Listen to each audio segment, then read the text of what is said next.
There's a ribbon in the sky forever.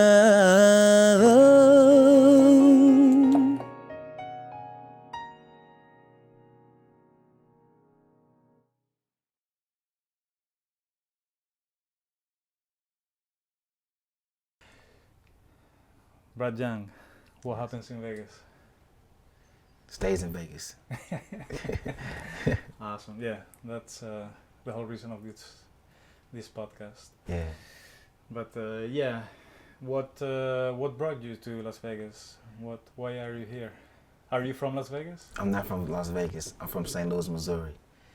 And my town is it's a dope town, but I needed the sun. I have a serious relationship with the sun. So I moved to Vegas because of the sun. That's great. How long have you been here? I've been here for 4 years. 4 years. Yeah. And how do you like living here? I actually love it, man. It's like a slice of paradise for me. Like, I know everybody got their own experience, but for me, man, it's the best decision I ever made in my life. You know, when I moved to Vegas is when I found my peace. I wasn't expecting that, you know, but it's been a journey. It's been a beautiful journey since I've been here. That's great. Yeah. How would you compare Las Vegas to like your hometown or other cities you've been in? Honestly, it's a different dimension. Okay. I brought my parents out here from St. Louis, and they stayed a few days with me.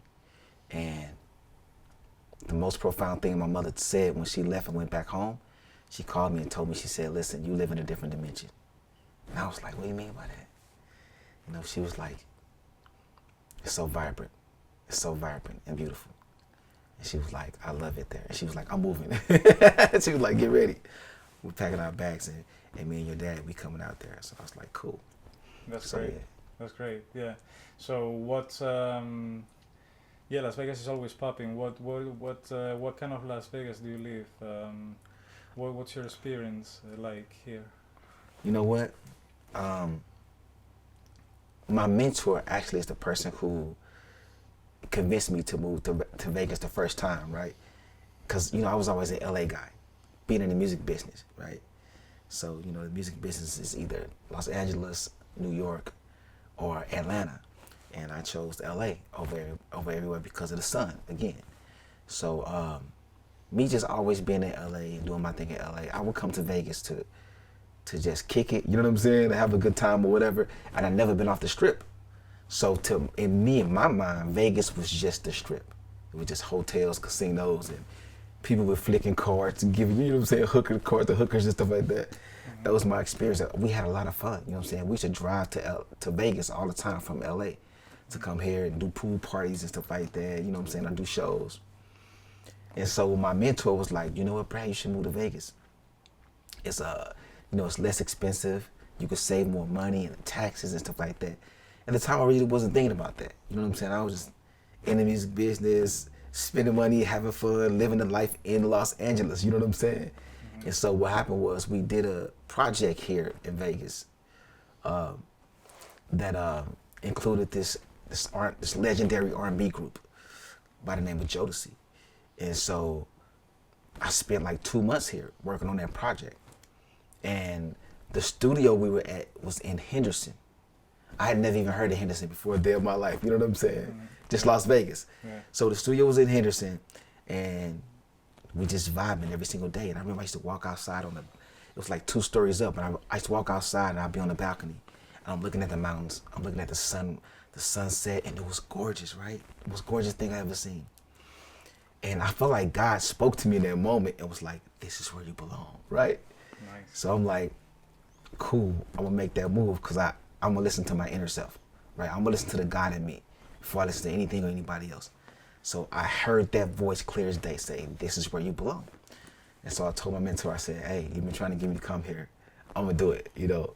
So he was like, cool. So him and his wife, they started looking around for me, like, you know, good areas and stuff like that. And it took me a little bit of time to actually make that move, but you know, God's timing is perfect timing. When I did, it was perfect. That's great. Yeah. What's the craziest thing you've have ever seen in this city? You know what? It's been a few crazy things I've seen in Vegas. It's Vegas, you know what I'm saying? Like, it's always gonna be crazy in Vegas, you know what I'm saying? But man, one of the coolest things I've seen, or craziest things I've seen, one day we just driving down the strip when I first got here, and these girls, they were in a drop top Mustang, and we just driving behind them or whatever, and they just turned around, like four girls. The driver, of course, just driving, but the other three girls turn around and flash us, and just like going crazy. And I'm just like, wow, this is so cool, and you can't get in trouble for it. You know what I'm saying? It's like normal. Like Yeah. those were the craziest things Yeah. that I seen happen in Vegas. But yeah, That's definitely Vegas. yeah. And what do you have your own Vegas story when you went all out, you took it to 11, and it was, I don't know. You know what? See, for most people, Vegas is this place where you come and you party, you have the best time of your life, which it is. I'm not gonna lie about that. But for me, my experience has honestly, my experience has been more spiritual. Just to be honest, like my highest heights here has been reaching my higher self and finding the love within me. So everybody is different. Everybody's experience is different. You know what I'm saying? Mhm. That was my experience here. I know most people be like, "What, in Vegas?" Yes, in Vegas. I found my higher self. I found love in Vegas. Yeah, I think there's something for everybody here, Yeah, yeah, for sure. right? And so you're a musician. Hmm. Let's go back to your childhood. When did you discover music?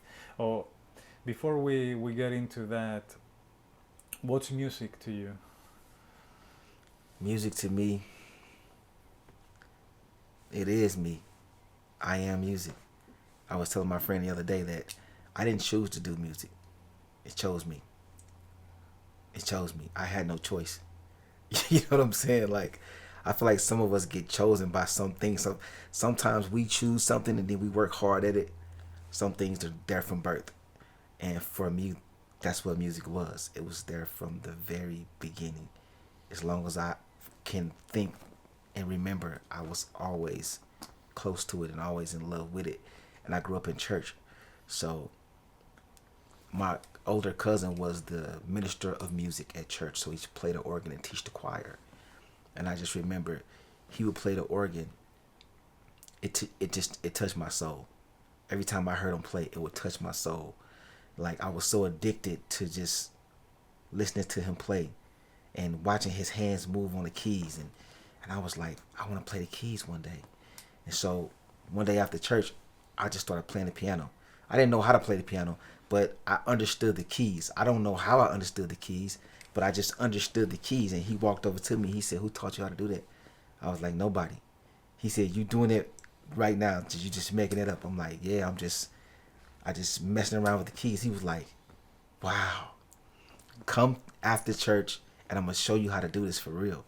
And so I would meet him after church and he would show me the nuances and, like, the literature and, the theory of playing the piano. And that's how I started playing the piano. And from there, it was just a thing. But, I knew I was in love with music when I was younger because we used to play hide go seek at my auntie house. And one day we playing hide go seek, right? And I'm in the back room, like this little sunroom, and I found a record player. It was like a 45-inch record player. And they was hiding. I was in this room hiding, but I'm playing with this little record player. And when I put the record down and I put the needle on the record and the music came out, I saw the music come out. So I don't hear music, I see it.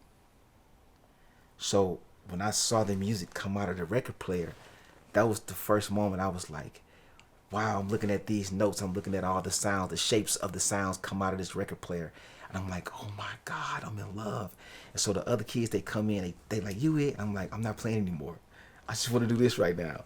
And I stayed there and I flipped the record over and I changed the speed and picking it up, putting it down. I'm just like controlling the music for the first time in my life. I'm controlling music. I'm like about 9 years old.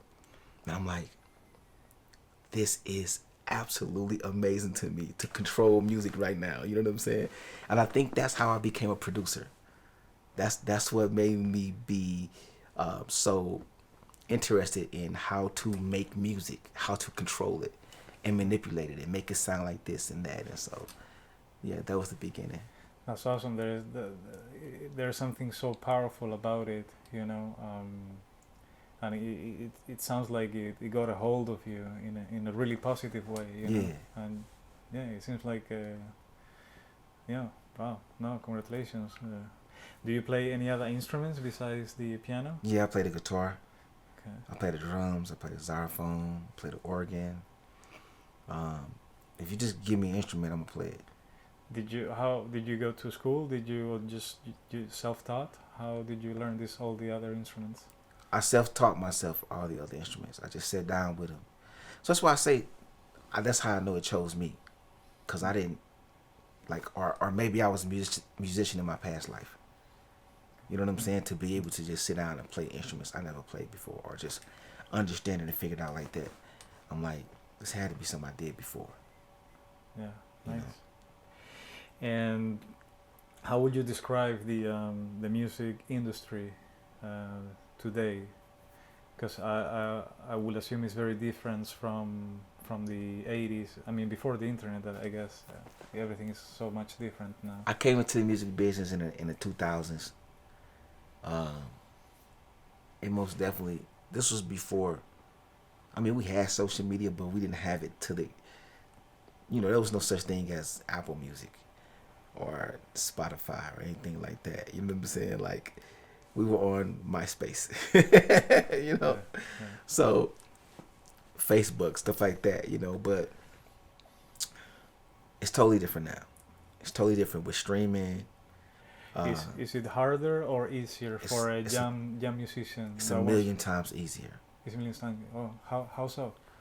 Before, you had to sign with a record label, and you had to have a budget to release your music, because you had to have a distributor, because the distributor is the person who paid to make copies of all these CDs or tapes or whatever it was. So they had to pay for you. You had to pay for your artwork. You had to pay for the mixing, the mastering, recording. You had to pay for every single thing. In today's time, you can have an app on your phone that you can record on. And it's an app on your phone that can make your album cover. It's an app on your phone that you can upload your music to Apple Music and Spotify. It's an app on your phone that can help you promote your music. So in today's time, an artist can do every single thing from their phone, from your one little phone. You can have a record label in your phone and just buy apps and promote yourself. So what is the secret sauce then? What does one have to do to become successful, to make a living off of it? I think the secret sauce is to know your audience.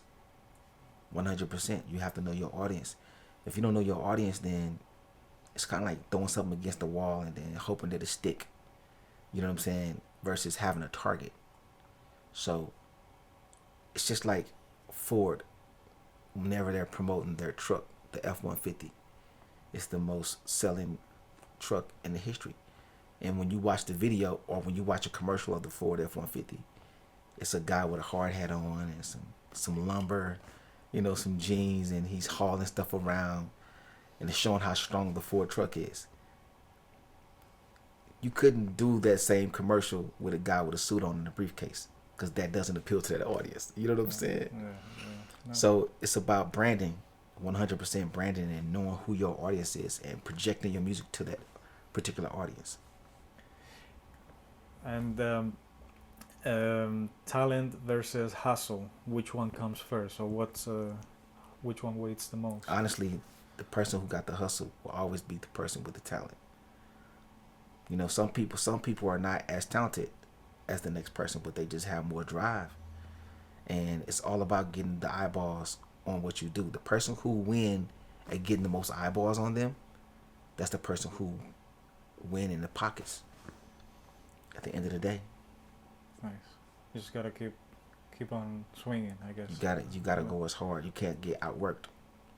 You know what I'm saying? You can't get out promoted. You can't get out branded.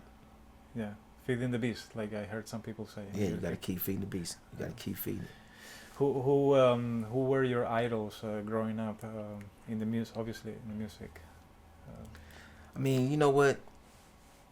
My idols were, I had different idols. Like, I used to love Devontae Swing from Jodeci. I loved Dr. Dre and Rick Rubin and Pharrell, Kanye, uh, Jay Dilla, and Q-Tip, and people like that. You know what I'm saying? I was really into the whole, like, I call it backpack scene or whatever you want to call it, like the hipster crowd. I was a hipster growing up, so that's what I was into. But I also was really into Prince, you know what I'm saying, and Michael Jackson, like everybody else was. But yeah, that was my thing. Lenny Kravitz, you know, yeah. that was my thing. No, I listen to them too. Yeah, you can't Yeah. go wrong. Yeah. So, So, what's success for you? success for me is it's love, man. It's love. It's complete love. It's having the people around you. You be valuable. My success is me being valuable to everybody around me. I have to be, if I'm, and not in the sense of monetary, but valuable in the way that you need me to be valuable for you. Whether that be to inspire you, or to hold you down, or to prevent you from doing something crazy, or lead you in the right direction, whatever it is, just to be valuable to the people around me. You know what I'm saying? And my name be good, my legacy be good when I'm gone. You know, that's what success is to me. My loved ones, my family, my seed, it's everything. Nice. This might be a similar question, but what are your dreams in life?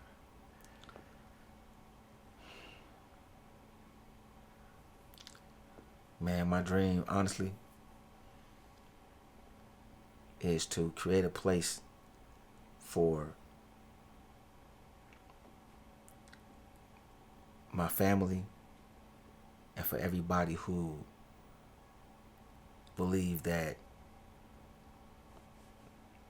love is first, right? To create a place where we can reside and not have to be a victim or be a slave to this matrix that we live in, to the 9 to 5, and you know, the status quo. I want to create a place for us where it's about love and family first. Because here in America, I love my country. I was born here, I was raised here, and I learned a lot of great things here. But we got to figure out a different way to live. From a moral standard, man, we the last.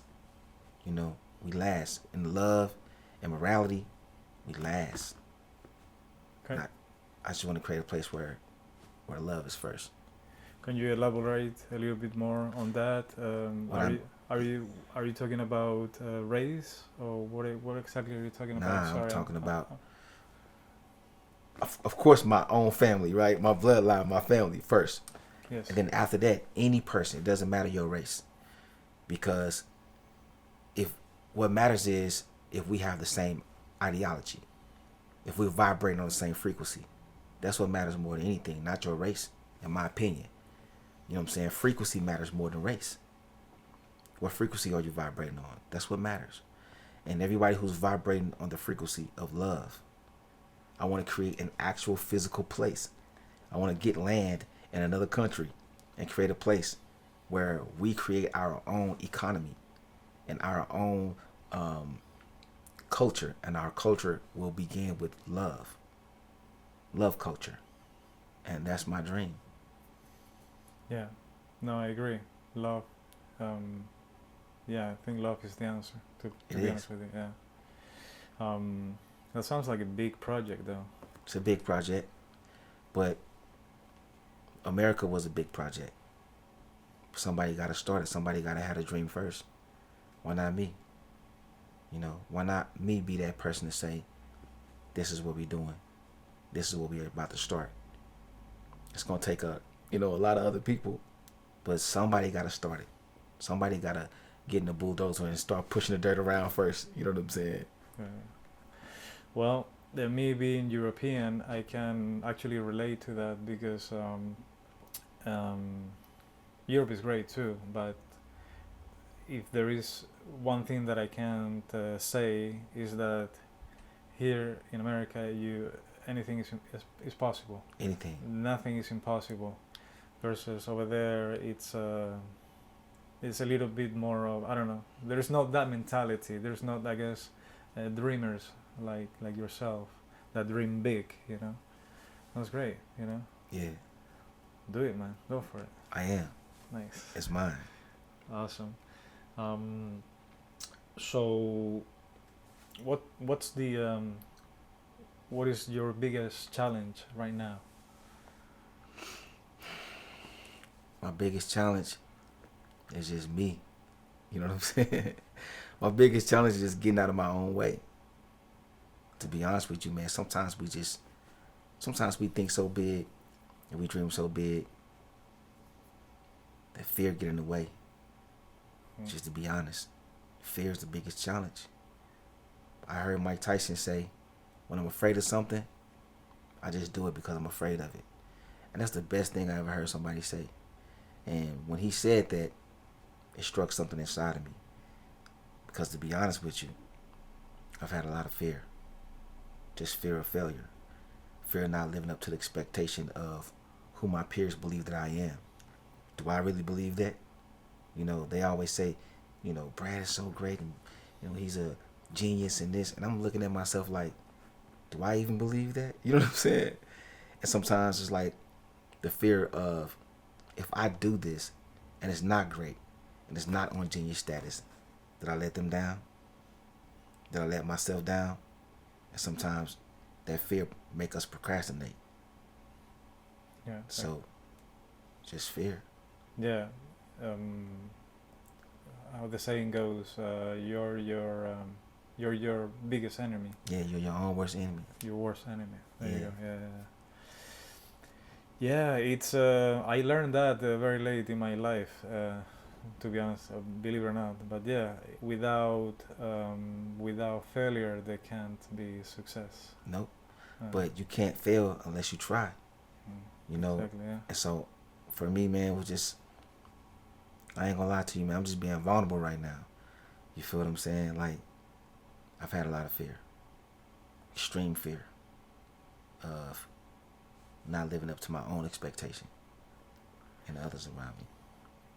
Are you, being a creative mind, are you hard on yourself when you complete a project and it's not too, you're not satisfied with it, or? Yeah. Sometimes I'm too hard on myself.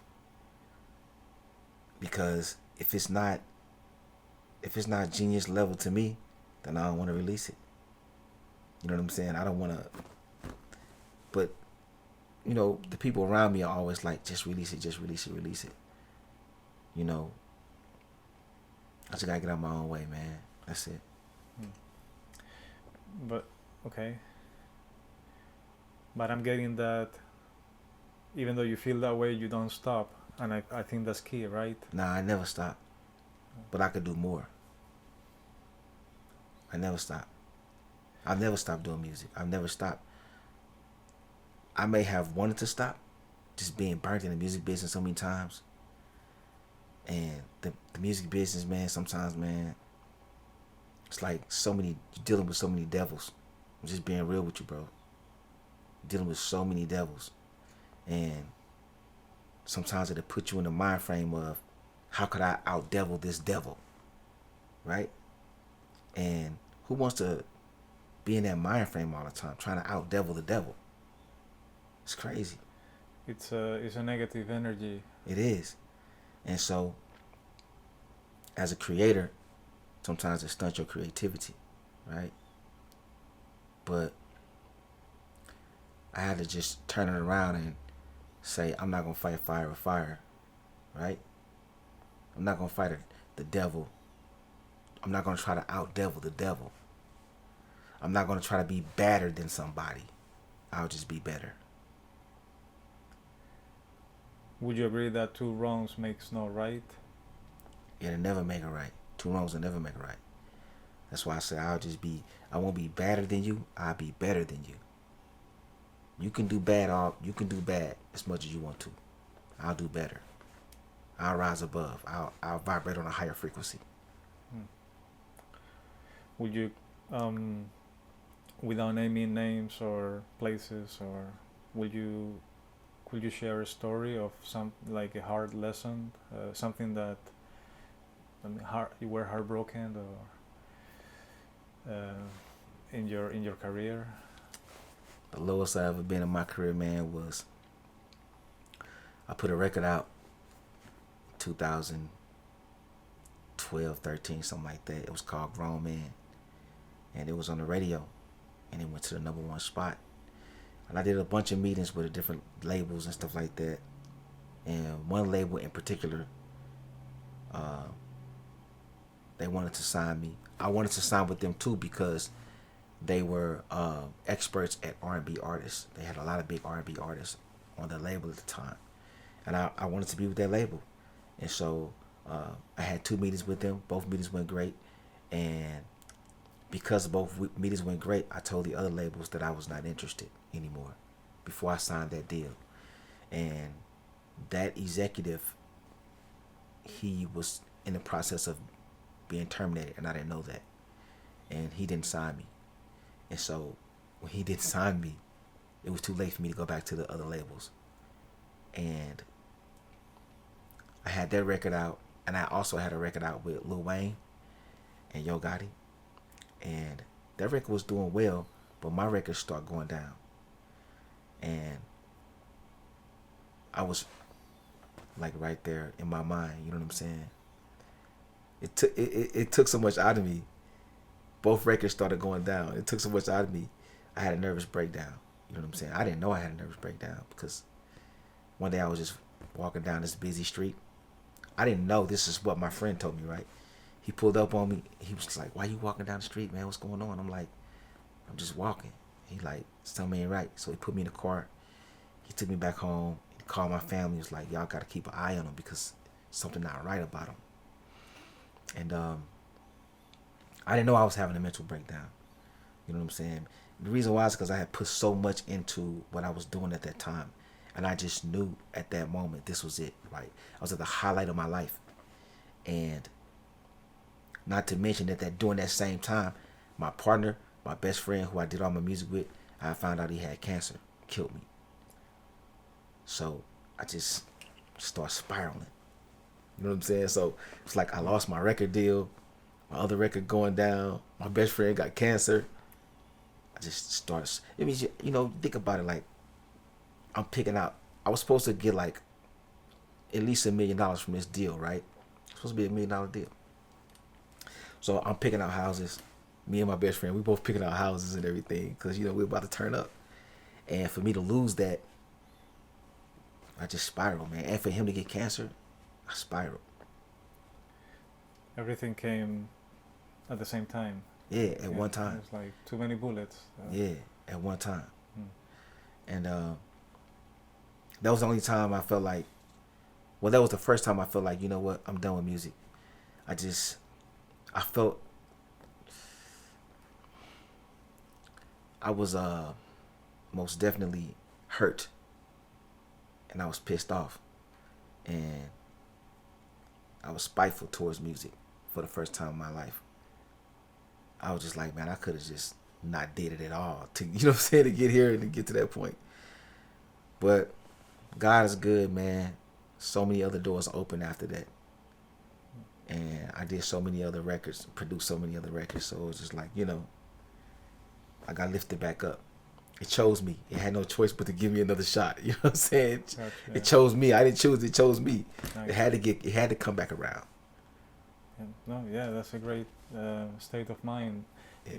But it felt like you reached like you everything crumbled and you had to start from scratch again, I guess. I did. I had to start from scratch again. But so what was that? take me back to that moment. What was going through your mind? What made you gather the energy and the strength to get back up? The people around me is what made me gather the strength again. They knew I was out of it. You know what I'm saying? They had never seen me be that low before. I was depressed. I was going through depression, deep, dark depression. You know, and that led me to just doing some crazy things, man. You know what I'm saying? Like, wasn't myself, you know. But I had some cool people around me. My family, my friends. Good people, man. So who are your friends? My friends are, first off, my brothers. My actual brothers are my friends. You know, my mother is my friend. You know what I'm saying? And honestly, some of the young ladies I was around, you know, who I was dating, helped me through it. You know, I'm a musician. I'm an R&B singer, man. Like, women were always there. No matter which direction I turned, they were right there. You know what I'm saying? And to be honest, some of them did help me through. You know what I'm saying? Some of them helped me get through it. And, you know, at that time I had a girlfriend, you know, and she was dope. She was real dope. She was really inspirational, you know. And some other girls were too, just to be real with you, just telling my true story, you know what I'm saying? Like, there was other women that was in my life that was just, I just think they just saw me down and they wanted to see me back up. They just wasn't used to seeing me that way. You know what I'm saying? My energy was, you know, I was always giving off positive energy to everybody around me. So when my energy was down, it's kind of like, you know, like he down. So, Kind of bring everybody down, you know? No, it sounds like you're a lucky guy to have good people around you. Yeah. But okay, so the other side of that coin, who don't you want to surround yourself with, if you can describe this type of person? I just, man, I learned that life is about frequency. I don't want to be around nobody that vibrate on a low frequency. You know, I only want to be around high vibrational people. It don't matter how much money you got. It don't matter how much clout you got. I want to be around the highest vibration. Period. When you're around people who vibrate on a low frequency, you find yourself at your demise all the time. And those low vibrational people, they not your friends, man. Your friends are never with you during your demise. Because your friends are trying to keep you from your demise. You know what I'm saying? Your friends are the ones saying, nah, we ain't gonna do that. I'm not gonna let you do that. Your friends bring you back up to the highest frequency. Those devils pull you down. Yeah, let's go do this. Let's go get on that. That's a good idea. No, that's a terrible idea. So I don't want to be around low vibrational people. That's great. I've never heard someone describe it the way you do, but it makes sense to me. Yeah. Yeah. Vibrations is energy. Yeah. What do you look for in people you want to influence you? I like to be around people who's smarter than me. I want to be around people who's smarter than me. I'm always looking to learn and grow as a human being, you know. So, I mean, you know, it's always cool to be around somebody that's smarter than you in different areas, right? So we can learn from each other. You know what I'm saying? I'm gonna be. It's gonna be times where I'm the smartest person in this area, right? Because every single person has a genius inside of them. You know, so that's my thing. I don't want to be around. I mean, it's not that I don't want to be around people who are not smarter than me, but I'm just saying, like, it's good to be around people who have more and who's doing more. You know, who can help you achieve what you want to achieve, and you can help them achieve what they want to achieve, and we're lending things to each other, whether that be energy, or whether it be services or money, whatever it is, but we're growing from each other, and those are the people I want to be around. That's great. No, you don't. You don't. Somebody recently told me there is people that judge the book by the cover, but other people choose to read the book. Yeah. And I believe that I think that's what you're saying. That it doesn't matter if like super intellectual or if you are rich or poor. Yeah, it doesn't matter. You can learn something from somebody. Yes, I learned. Man, I learned things from a homeless man before. You know what I'm saying? I learned things from a child. You're constantly learning. If you just observe. One thing I learned from kids is kids are closer to God than we are. You know what I'm saying? It's like if you watch children, they vibrate on such a high frequency. And that's the reason why they can always tell when somebody's not a good person when they walk into a room, because they don't understand. They're not judgmental. They don't care about your job or how much money you have or how handsome you are or whatever. Kids just only go off of your energy. That's it. They go off of your frequency level. And so I learned that about kids and elders. You know, us people that's in the middle, we're the furthest away from God. Kids are closer to God because they were just born. And elders are closer to God because they're about to go back to God. Right? So we learn the most from kids and elders. Yeah. They're closer to God than we are. That makes a lot of sense to me, man. Yeah. If you had enough money so you didn't have to work ever again, what would you do with your time? I would spend my time. I know it sounds crazy, or not crazy, but like cliche. But I spend my time trying to heal the world, man. I spend my time trying to be that example of what love is. You know what I'm saying? Like, and here's the thing, like, I talk about love a lot because, you know, it is the answer to every single thing. You know what I'm saying? Like, the wars that's going on, you know, the tragedies that's going on in Congo right now, it's because the lack of love. You know what I'm saying? There's people who are in power who lack compassion, who lack love, and they're operating out of that lack of compassion and love. And so you have all these people suffering because someone who has the power, they don't have love inside of them. Same thing that's going on in Israel. There's people there that just lack love, man. And if they just said we're all gonna choose love first, then guess what? They would stop fighting each other, and they would talk to each other and just figure it out. Okay, what do you need? And you tell me, and I'll tell you what I need, and let's just fix this. That's what love is. The same thing in Congo, the same thing here in America, the same thing everywhere. Yeah. Just choose love, man. It's just that simple. But it's sad though, because even sometimes when you operate out of love, you gotta go to war. Because you gotta go to war for what you love. You know what I'm saying? Sometimes you gotta go to war over what you love. And I'm not talking about something monetary, right? Some people are at war because they love their homeland. Because they love their family. You know what I'm saying? Because they love their freedom, which we all should have. Freedom. Yeah. It's crazy, yeah. Yeah, why do we do these things to each other? Why do we have to like take it to those extremes, you know? Man, the reason why is because frequency levels.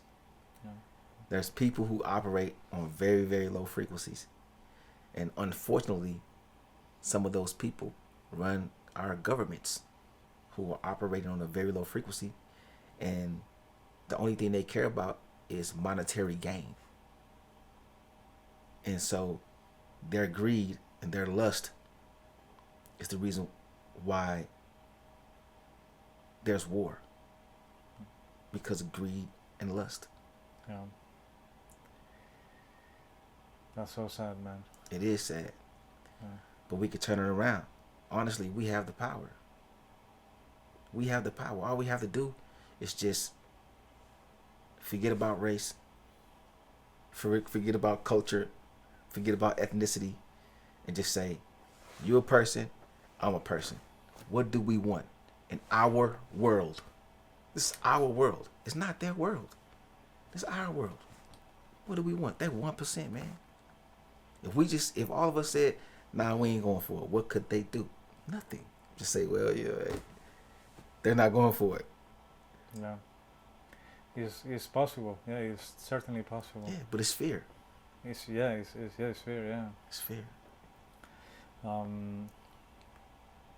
Well, at least you, I think you have the most powerful weapon anybody could have, and that's the power of music. You know, Yeah, music can move masses. Music can yeah, change people's mind.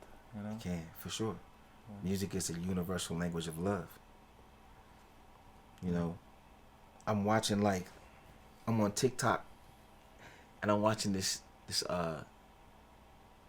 it's called like Japanese trap or something like that. You know what I'm saying? I'm watching these kids in Japan do trap music, and I'm looking at them, and I'm just loving it. I don't know what they're saying. I have no clue, but it's fire. You feel me? Like, it's straight fire. I'm like, this is crazy to me, and I'm like, this is what music is, though. I don't know what they're saying, but I love it. You know what I'm saying? That's how universal music is. And I can feel what they're saying. I may not understand the language, but I can feel the energy. You know what I'm saying? Yeah. And I love it. Yeah, no, it's great how something that starts in one place of the world is able to like spread Yeah. and travel to the other corner. Yeah. That's crazy. But yeah. that's what music does, though. Yeah. That's what music does, man. It touches everybody. You know what I'm saying? Like, It does. super dope. I love it.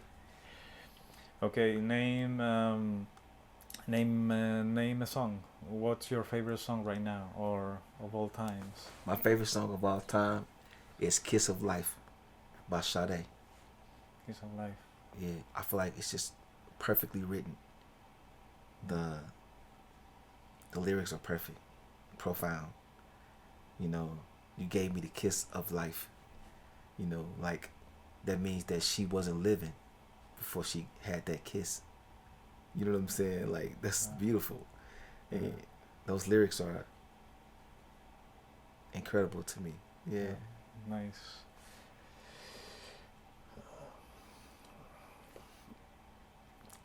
Well, we're getting close to the end.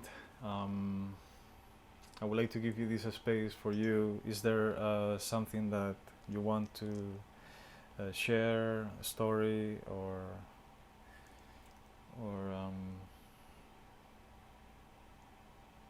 better yet, okay, here, let me ask you. You've kind of answered it already, but I have it here, and I'm gonna ask you again. So, what is your obligation to this world? My obligation to this world is to be a light, is to show the world what love is. And I feel like that's everybody's job on this planet. We all have the same purpose, but all of us have a different plan or agenda or a different route, but we all have the same purpose. And that purpose is to experience pure love and to exhibit pure love. And so that's what my purpose is, to exhibit what pure love is. Cool. That's great. Yeah. Now, looking at this lens, give me the best advice you can possibly give someone. The best advice I can give to anybody is to understand that everything that you need is inside of you. There's absolutely nothing outside of you that you need. And when you go inside of you, all the answers are there. Every single answer is inside of you. And your higher self is always operating as God, because your higher self is your connection to God. And so listen to your voice. Listen to you. That's the best advice I can give anybody. Nice. Brad, thank you so much for being here. Thank you. You're amazing. Thank you.